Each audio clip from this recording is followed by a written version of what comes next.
Assalamualaikum warahmatullahi wabarakatuh. Akkam jirtan kabajamtootaa fi hordoftoota maatii maayituu. Kun qophii maayituu biiti. Akkuma yeroo ta'anitti maayiintu har'aan tanallee yaadota nama lammeessanii fi nama jijjiiruu danda'an qopheessee isiniif dhiyaateetu jira.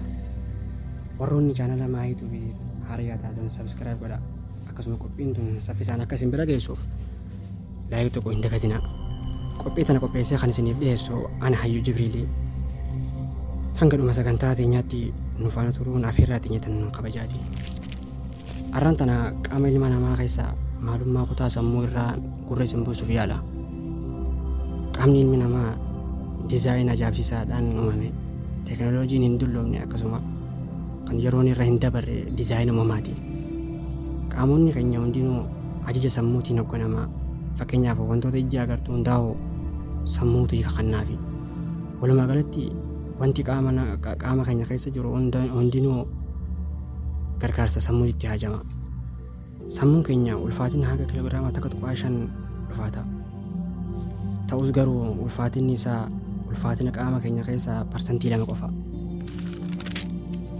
Barreessaan beekamaan lammii biyya Ameerikaa tokko kitaabota isaa jireenya kaayyoon hoogganamu jedhu keessatti sammuun ilma namaa tokko qoftiin odeeffannoo dhugaa tiriliyoona 100 kuusuu akka danda'uu fi sekoondii tokko qofa keessatti murtoowwan adda addaa 15,000 kennuu ni danda'a jedha hayyichi beekamaan kun. Sammuun dhala namaa uumamtoota biraa irraa adda. Sababni isaatiillee yaaduu, xiinxaluu, karoorsuu fi murteessuu waan danda'uufi. Gartee egaa obboleessa kiyya uumama addunyaa irra jiru kana keessaa dhalli namaa bakka guddaa akka qabu. Na dhageenya jijjiiramaaf meeshaaleen ati itti fayyadamtu inni guddaan sammuu keeti. Hamma sitti fakkaatu caalaa dandeettii yaaduutii fi yaadachuuti qaba. Kanaafuu gaa namni kamiyyuu addunyaa kana irratti sababa uumameef qaba hubadhu. Wanti uumameef illeen wanta ta'uudhaaf yaadamee dhalaalame san ta'ee argamuudha. Osoo lubbuun jirru seenaa yaadatamu hojjennee dhalootaaf lafa kaayuun dirqama keenya akka ta'e hin irraanfatin. Addunyaan tun liqiidha. Akkuma abbootinii fi akaakiloonni keenya dabarsanii nutti kanatitti nutilleen dabarsinee ilmaan keenyatti lakkifna.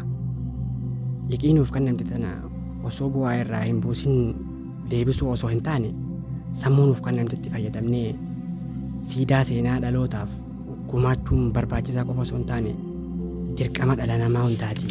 Quba qabaadhu. Rabbiin keenya gaafa abbaa keenya Aadamuu itti gaafatamummaa wajjin isa uume. Sababni isaatiillee namni itti gaafatamummaa malee uumame hin jiru waan ta'eef obboleessa kiyya obboleettii xiyyaa barri jireenya keetii murtaadha waan ta'eef itti gaafatamummaa yeroo si kenname wajjin akka xumurtuuf ammuma irraa eegaluun ni danda'amaa beeki.